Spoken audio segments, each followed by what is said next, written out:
Hare Krishna. Sri Ranchhodrai ki jai. So we are in this dham of Dakor, and the pastime of how the deity came here is something like Sakshi Gopal story, similar. So if we go back, now this dham is called Dakor. It used to be called Dangpur. Different, slightly different name. Because there was this area, if you go back long time ago, there was just lakes, forests, and it was very suitable for rishis. So rishis would come here and build a hermitage. So there was one rishi, his name was Dunk. He used to pray to Lord Shiva.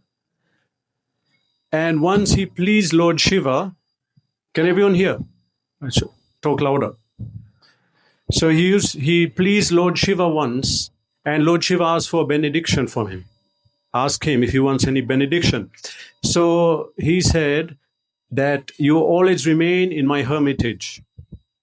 So in that way, Lord Shiva left a form of Dunk, a linga, shivling.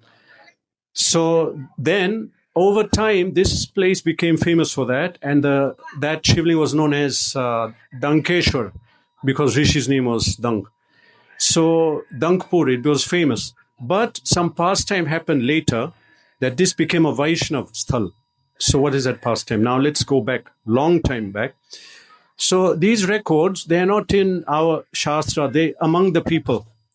A lot of pastimes, even in our traditions, even in Vrindavan, some are not written in the Shastra, but the people take it and we say it. So then we'll repeat exactly what it is. I'm going to explain. And there'll be small variations as usual. Wherever you go, you get one narration, then there'll be someone saying this or that.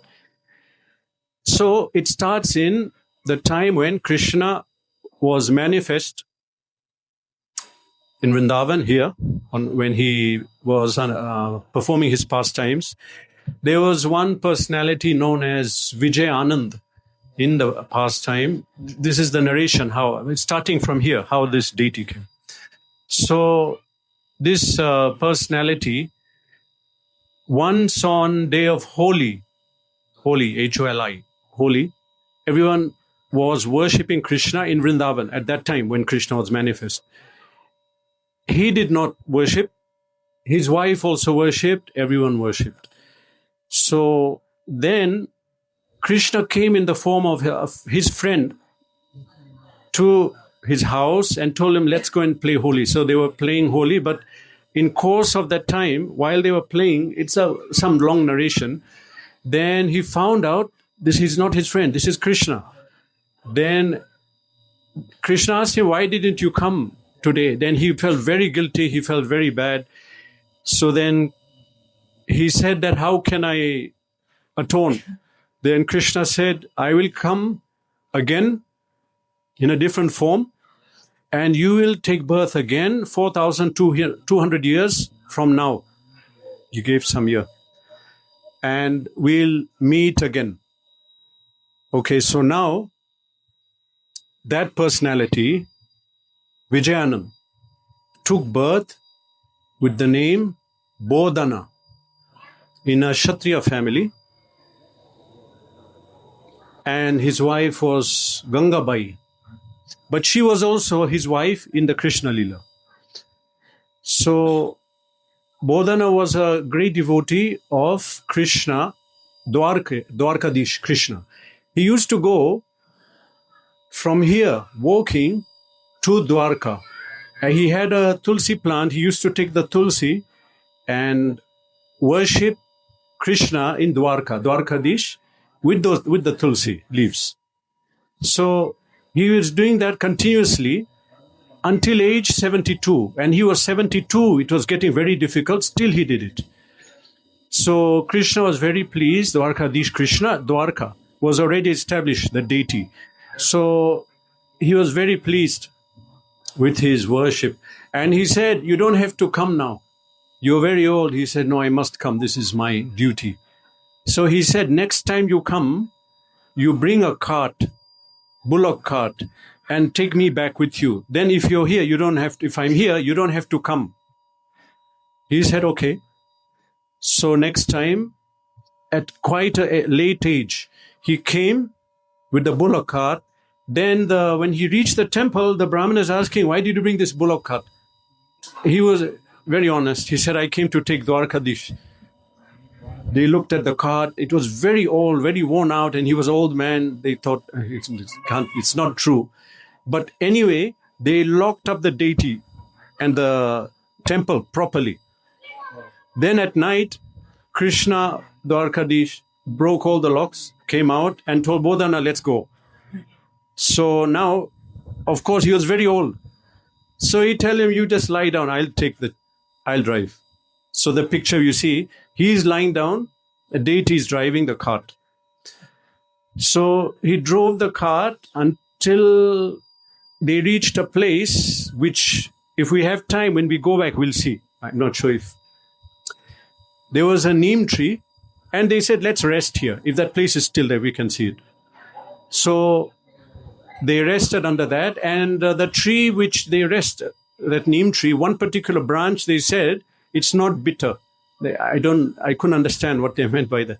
That the whole neem tree is tasting bitter, the wood, but that is not, because Krishna touched that. So they rested.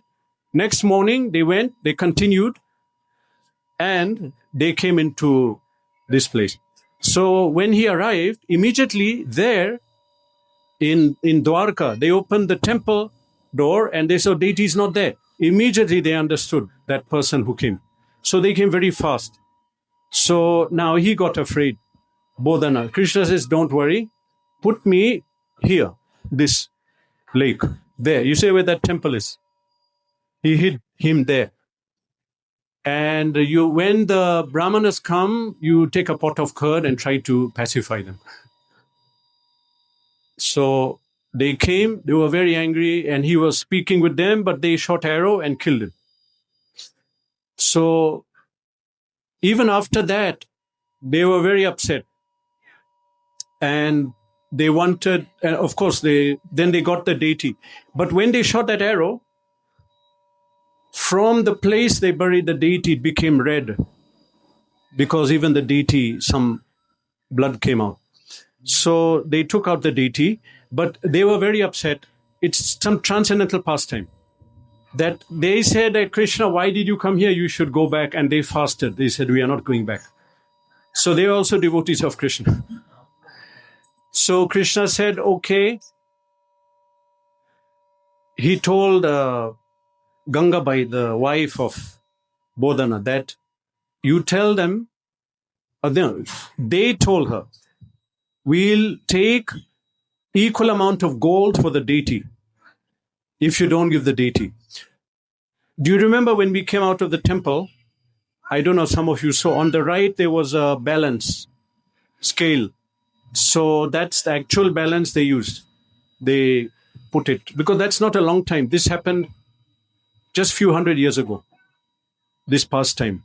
So they actually have that scale. It's there. Outside, when you come out of the temple building, no, within the compound, it was on the right side. So now, you know how heavy is the deity. You saw that deity. It's made of stone. So then she said, I don't have any gold, just a nose ring. Yeah, Shyam Sundar Prabhu was saying, what happened there? That miraculously the deity took the weight of that gold ring, so that she put her only gold item, which was the gold ring, it balanced. So then it's mentioned in the past time, the Brahmanas were very upset. Anyway, they left with that one nose ring. Equal weight to the deity. So then the deity remained here, and gradually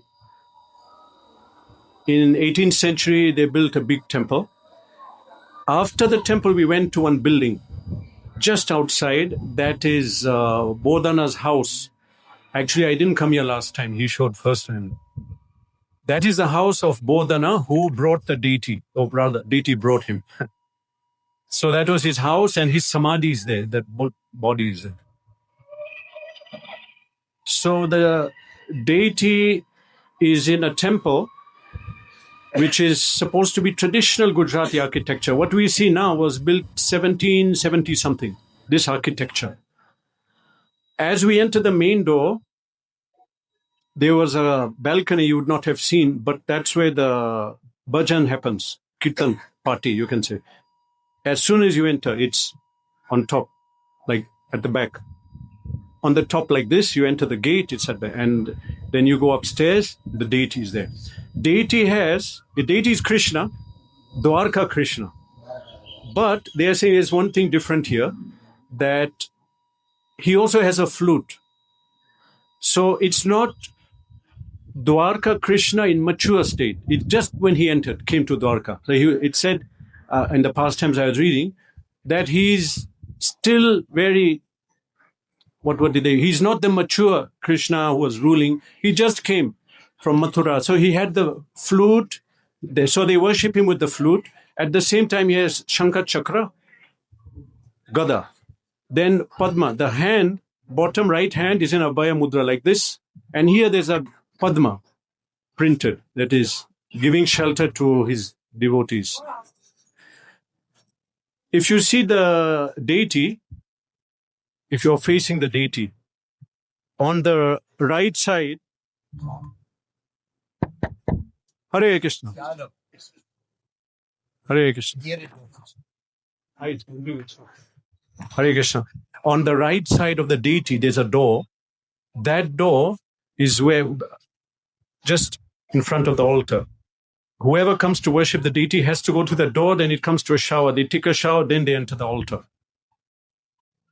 On the left side is another door leading to the bed chamber of the deity. They have mattress, everything set up very nicely.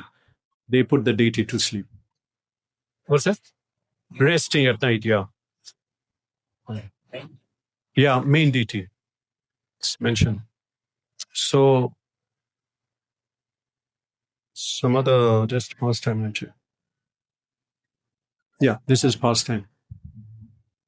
And major things, when people visit here, what do they see?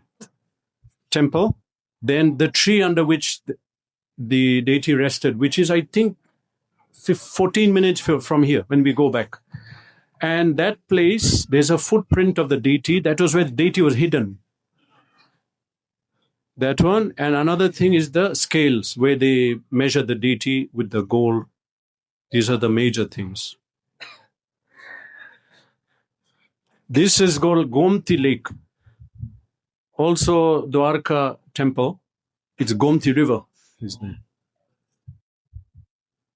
Krishna, when the Brahmanas went back, they were still upset. So Krishna said, on a particular day, you look in the Seva Kuan, the well for serving. It's in Dwarka Temple. There'll be a replica deity and you can install it. But it's mentioned that they were a little impatient. They went before the date. So they found a deity which was smaller. So anyway, they installed that deity. So this is the pastime. Always Krishna in some miraculous way comes. And deity here is called Ranchhodrai. Even Dwarkadhish was called Ranchhodrai because the Leela happened here in this area of Krishna running from Kalyavan. And so he was worshipped in that form. Okay, Hare Krishna.